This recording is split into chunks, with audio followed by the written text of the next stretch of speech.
Protests, then quarantines, and now recession. Hong Kong's list of economic problems is longer than most. Its status as a financial hub had made it resilient to crises of the past, but in the age of blockchain, is the city being left behind? When it comes to financial technology, Hong Kong actually has previously been something of a global leader. Near-field communications NFC was pioneered here long before you were tapping your debit card to pay for coffee in London. But while the city's leaders have aggressively pursued fintech for some time, its efforts to grow the crypto sector have been more mixed. HK made an early head start when the sector was really kicking off. FTX, for instance, started life here in May 2019. Crypto adoption rates among the population were also relatively high, but things have cooled. A ban on retail investing and wider regulatory concerns have soured the mood. Not to mention that China outlawed crypto entirely. Add in restrictive quarantines, and perhaps you can see why things have been going a little awry. The other problem for the fragrant harbour is that its competition have been making big strides on blockchain. Dubai, for instance, has established a reputation for being open for crypto business. A big help, of course, was a law regulating virtual assets, which came into effect in February this year.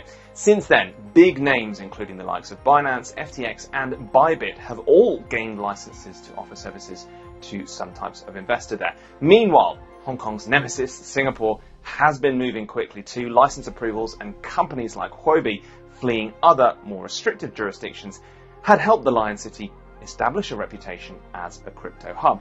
The city's monetary authority has since warned investors about the risk of crypto, so the situation there is a little bit more fluid.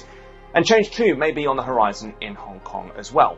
Regulators are sounding softer notes about Hong Kong's crypto rules. Elizabeth Wong of the Hong Kong Securities and Futures Commission recently said it's time to rethink a restriction on trading to professional investors only. Professional investors here, by the way, need to be trading with at least $1 million US, so it does exclude an awful lot of people. Meanwhile, an anti-money laundering bill introduced to Hong Kong's parliament could establish a new licensing regime for digital assets.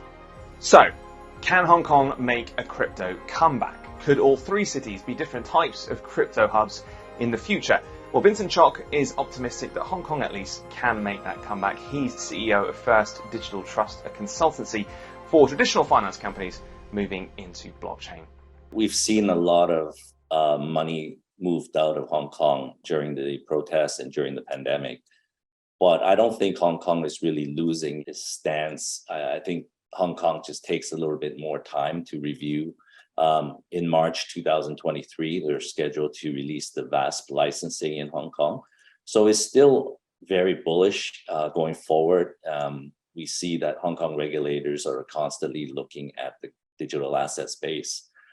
And there have been licenses that's been approved here, but the speed of it, I think it's just a lot more conservative than most other governments and regulators when it comes to issuing licenses. It just wants to get it right, I believe. So what could clearer and possibly looser regulations ultimately offer to crypto businesses and retail investors based in Hong Kong?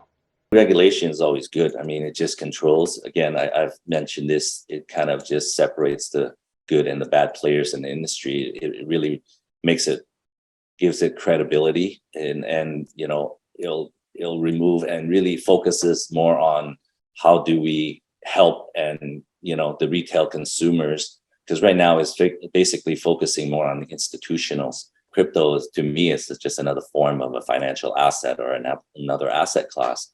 It just needs to be really integrated into the existing infrastructure that Hong Kong has built. All the major banks are located here. It has a very strong tech center now. We're seeing the most liquid exchange in the world is here. So I believe that this is just a phase that is going through. Chock ultimately has reservations about Singapore, but said it is taking the right direction for now. There could also be potential for collaboration between the likes of Hong Kong and the Lion City in the future. They're moving ahead, and I think that they can take the lead where other regulators can look towards Singapore as sort of the hub and look at how that they might adopt that into their own jurisdictions when it comes to regulating crypto. Between Hong Kong and Singapore, the collaboration with these two jurisdictions can really be wonderful for the crypto industry, because these two jurisdictions are so close to each other. We can really complement each other, and we have a different style of doing things in these two countries. So I think that we just got to think about ways of cooperating. So is there room for everyone? Does there need to be one hub to rule them all? I think each continent will have a country that will kind of come out as that particular crypto hub of its continent. You know, US is a strong crypto hub, and we see that in Asia. We see Singapore advancing, and in the Middle East now we see Dubai. So, you know, maybe Africa, South America, you know, we haven't really seen a country really stepping up yet, but I believe there's going to be a crypto hub in every continent. We are, of course, still early in this cycle, so there is potential for places we haven't even considered catching up to those cities yet. Thanks to Vincent Chock for his insights there. We'll also be speaking to Vincent again at Hong Kong FinTech Week on November the 1st. Make sure you check that out. Now, you know, things in crypto are getting serious when the venture arm of a major multinational bank like Standard Chartered joins in the game. It's just announced it's supporting a protocol that could disrupt the way we invest. It is also the focus of the latest edition of Word on the Block. Forkast's editor-in-chief, Angie Lau, sat down with Alex Manson, the head of SC Ventures, to discuss what made them so keen to join the blockchain space.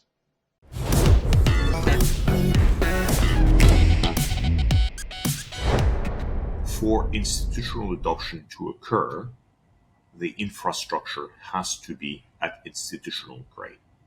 And this isn't the case today.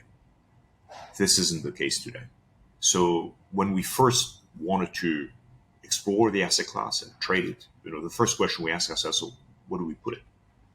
And it's a very real question. Where do I put the Bitcoins, the keys? And we looked around and found a number of startups, some of them, you know, very well-funded startups, but still startups, and importantly, without the operating experience and the governance framework of an institutional custodian. Make sure you catch the full show. It's available from October 24th. All right, that's it from us. Like and subscribe to this video for more content like it, and let us know what's happening with your thoughts in the comments.